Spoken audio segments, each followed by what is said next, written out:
En su libro Las tradiciones peruanas, don Ricardo Palma narra la historia de la condesa de Chinchón, esposa del 14º virrey del Perú, don Luis Jerónimo Fernández Bobadilla y Mendoza, conde de Chinchón.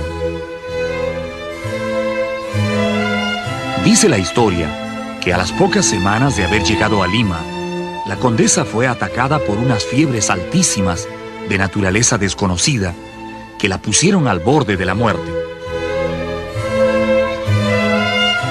Los médicos que acudieron a atenderla reconocieron de inmediato los síntomas de la enfermedad del paludismo, o terciana, muy común en el Valle del Rímac en aquel entonces. Incapaces de curarla, comunicaron al virrey que debía prepararse para lo peor, pues ningún paciente que ellos conocieran había logrado salvarse de esa infección. Cuando ya las campanas de Lima doblaban en medio de oraciones y lamentos, un sacerdote jesuita se presentó en el palacio y pidió ver a la enferma. Traía consigo una pócima que de inmediato hizo tomar a la condesa, ante la atenta mirada del virrey y el médico de cabecera. Durante 2 noches seguidas bebió la cascarilla, hasta que al tercer día se levantó milagrosamente curada. En recuerdo de esta historia y de la bella condesa de Chinchón, el nombre científico del árbol que la había curado sería en adelante Cinchona officinalis. Las propiedades curativas del árbol de la quina se difundieron rápidamente por todo el mundo.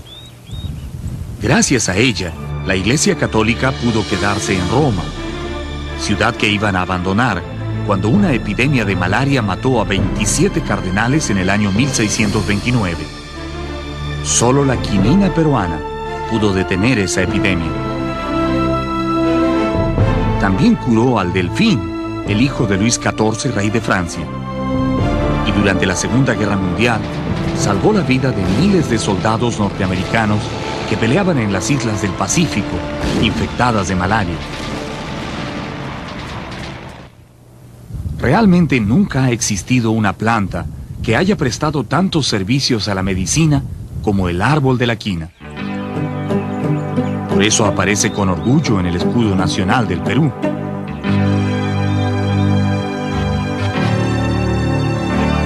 Lamentablemente, las miles de toneladas de corteza de quina que entregamos al mundo produjo la depredación de nuestros bosques y la dramática disminución de los árboles que una vez fueron la salvación de la humanidad. En la guerra mundial, en la Segunda Guerra Mundial, el Perú, que era un país beligerante en ese momento, que le había declarado la guerra al eje, entregó como parte de su colaboración al esfuerzo militar grandes cantidades de corteza peruana, y eso produjo la depredación de la quina. Por eso ahora no encontramos quina, porque todo lo dimos a favor de la libertad que significaba la lucha contra el eje. Cuando el naturalista Antonio Raimondi escribió sobre el árbol de la quina, explicando sus características y propiedades curativas, informó que se le podía encontrar en varios departamentos del Perú, entre los 1100 y 2200 metros de altura sobre el nivel del mar, especialmente aquí en la ceja de montaña. Pero eso fue hace más de 100 años. En la actualidad hay que tener mucha suerte para encontrar uno. Desde que los científicos lograron producir quinina artificial, la cascarilla fue cayendo en el olvido y el Estado descuidó la protección de los quinales, al punto que ahora, por la tala indiscriminada de bosques, nuestro árbol nacional está prácticamente en camino a la extinción. Esta es la Cinchona officinalis, es el escudo, ¿no? Entonces es una especie que tiene la tendencia a desaparecer. Y de las 17 especies, hay unas que ni siquiera se sabe nada. Yo estoy colectando de estas, siquiera esta estoy encontrando. Por ejemplo, el Esertiana, yo viajaba a Tabaconas, en San Ignacio, y ya no hay ya.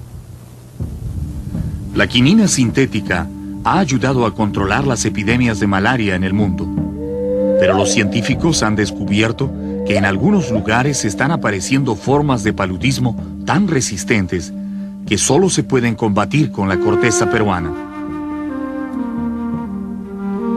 Entonces es nuestra responsabilidad conservar los árboles para tenerlos a nuestro alcance cuando nosotros mismos o el resto de la humanidad vuelva a necesitarlos.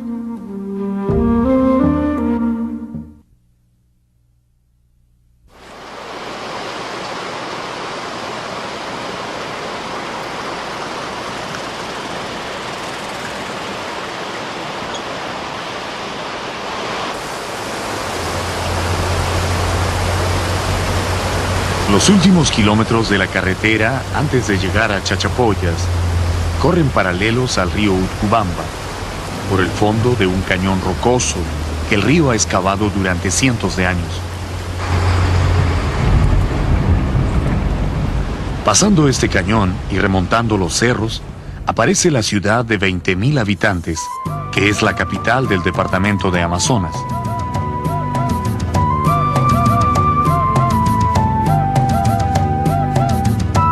Lo primero que uno descubre al llegar a Chachapoyas es que es una ciudad de altura. Aunque el nombre de Amazonas hace imaginar el calor y la exuberante vegetación de la selva, Chachapoyas está realmente en la ceja de montaña, a 2.334 metros sobre el nivel del mar, donde invariablemente hace frío la mayor parte del año. La ciudad se extiende sobre una amplia meseta rodeada de suaves colinas muy verdes y permanentemente cubiertas de neblina. Esta es una ciudad más española que andina. 500 años atrás no existía como centro poblado.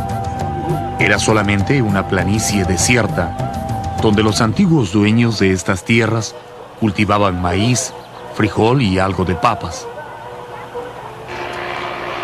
Si pudiéramos retroceder 900 años en el tiempo, veríamos que Chachapoyas no era una ciudad, sino una enorme región situada entre los ríos Marañón y Guallaga y controlada por una poderosa cultura que fueron los Chachapoyas. En ese tiempo no habían ciudades, sino yachtas, grandes provincias controladas cada una por un poderoso cacique, pero totalmente independientes entre sí. Los cronistas dicen que eran como pequeños reinos o señoríos, asentados principalmente a lo largo del río Utcubamba, todos con el mismo idioma, las mismas costumbres y forma de producir la tierra, que ocasionalmente se juntaban para las ceremonias religiosas o para defender sus dominios del ataque de pueblos enemigos, pero siempre manteniendo su autonomía. Los Chachapoyas se caracterizaron por ser grandes guerreros, de extraordinario valor y ferocidad.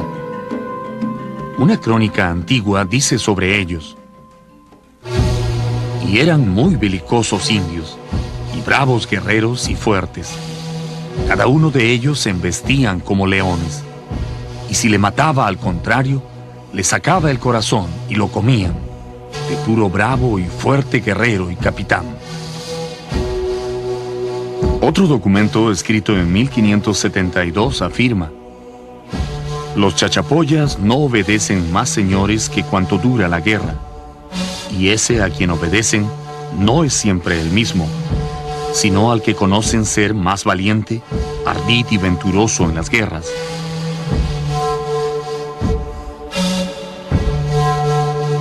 Entre todas las antiguas yachtas de los Chachapoyas, hubo una que se puede considerar como la más grande e importante de su tiempo.